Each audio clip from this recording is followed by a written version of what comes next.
Hello and welcome to the part about engineering your mind. My name is Francesca Hepton. I am author of the successful How to Personal Development series of books. And today we are looking at engineering your mind in order to use it and maximize it to its full potential.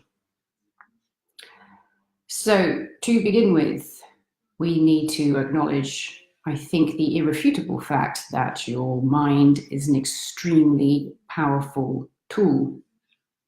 I don't mean tool in a derogatory sense. It's an extremely powerful tool. And you should harness the powers that this tool has.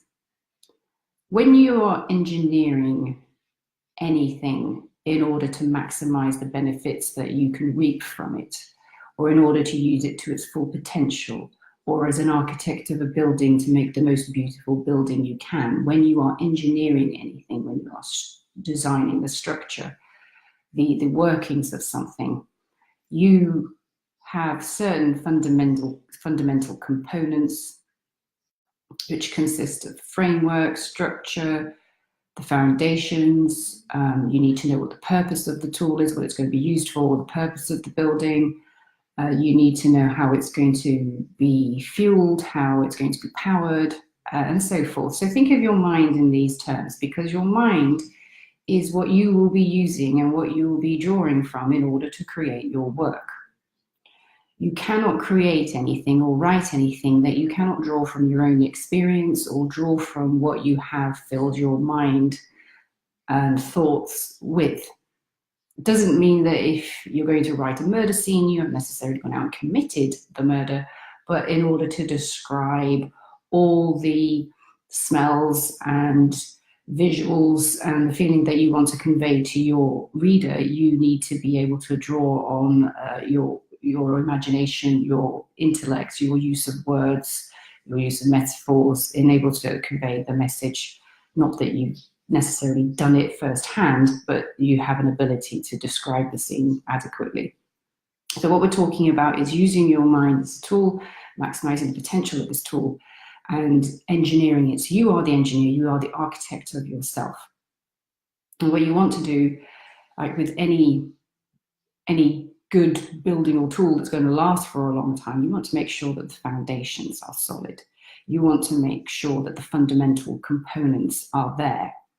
That's where that's what we covered in the first few videos. We're talking about the fact that you have to make sure you have your space, you have to have your time, and you go and do these every single day. You do the same thing. Repetition is a huge conveyor of success, because if you practice something, you inevitably get better at it than if you don't do it at all, or if you do it randomly or ad hoc.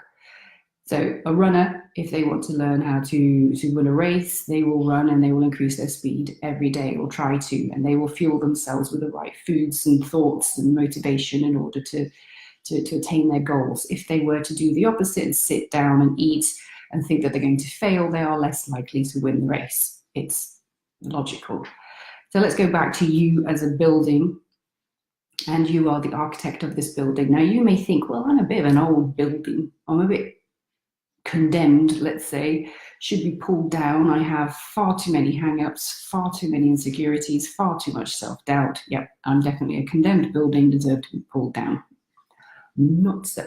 Let's take you as a building that perhaps is in need of some repair. What you can do is actually start from scratch. You can go through some kind of support scheme for yourself. You can go through therapy if you feel that you have too many hang-ups. However, most of us can manage to do this part of the journey ourselves. You need to do what we discussed and distance yourself from things and situations and people, those weeds in your life, those bee people. You need to be moving them away and distancing yourself from them. You need to be thinking about the things that you want in life, things that the do's and not the don'ts. So if you want something positive, once you've discovered that you have this dream to write, that you want to write, or that you want to write more, or you want to improve your writing, you need to focus on the do's and not the don'ts. So instead of saying, I don't want to write, I really can't be bothered writing, Just like when you maybe are going to go out for a jog or go out and do something you don't want to do. Let's say, for example, if I go out for a jog, I say, "Ooh, I really don't want to go because it's freezing, but I do want the benefits of feeling fit. I do want the benefits of not feeling cranky later on in the day. I do want to feel the benefits of having excellent posture and being able to carry myself and not having the aches and pains.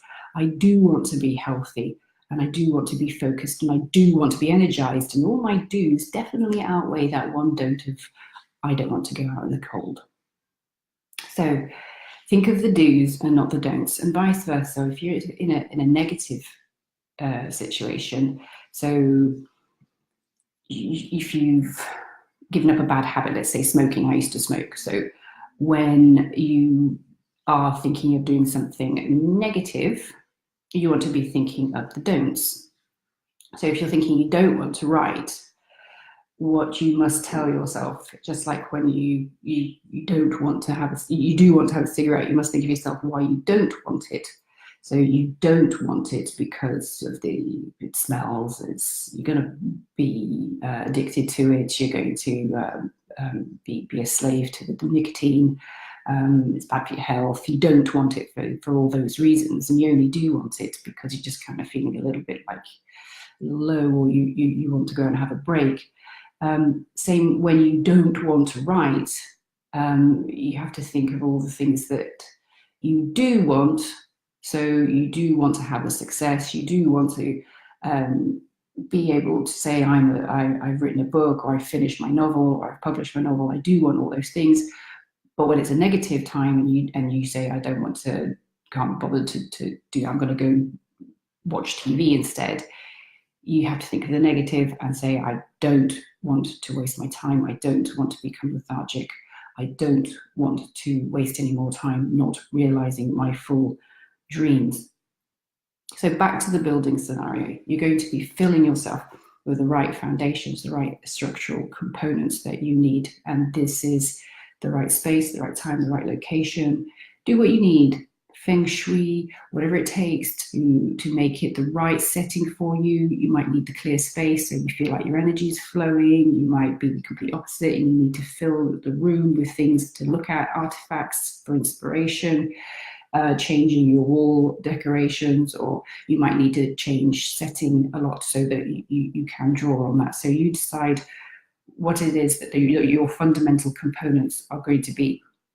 And then, as we said yesterday, you need to then fuel your mind. You need to go out of your comfort zone. You need to draw inspiration. You need to fuel your imagination. And this is the power to your building. This is the power to your tool. This is the supply of electricity. And you want the supply to be consistent. You don't want people in your building having power shortages. You want them to have a consistent supply of electricity. So when they turn the lights on, there is light. And likewise, when you go to write for your half an hour or dedicated half an hour a day, there will be the energy there will be the motivation there will be the imagination, there will be everything there, and you'll be ready. And how do you do that? You have to be consistent in the way that you fuel yourself. So you have to be drawing every single day. You have to be fueling this powerful tool of yours. You have to be fueling it with reading, with listening to other people, with networking, with going out of your comfort zone. People sometimes sleep with audios under their pillows so that they can absorb information even as they sleep. Go as far as you like with this. It's entirely up to you. You need to be filling your mind. This is the way that you are going to fuel yourself. You have to keep yourself healthy. So go to my World of Wellness and Writing website, find out some self-care tips. You have to be able to be organized. I've also got productivity hacks there and planning printouts that you can use, all free. So you want to have these fundamentals. You want to have a consistent supply of electricity, this consistent supply of imagination, motivation, and dedication. You want to create, you want to be the engineer of your own creation and steer your mind towards the positive. Because after all, if you think about all the things that you can't do in life, and you don't do these things in life, well, then that's we're on a level playing field. It's an equilibrium there that you could perhaps be content with. But what about all the things that you can do in life and that you don't do? All the things that you can do in life and that you don't do. Now that would be a shame. That would be a waste. So maximize all your potential, get your foundations and a consistent supply. And good luck.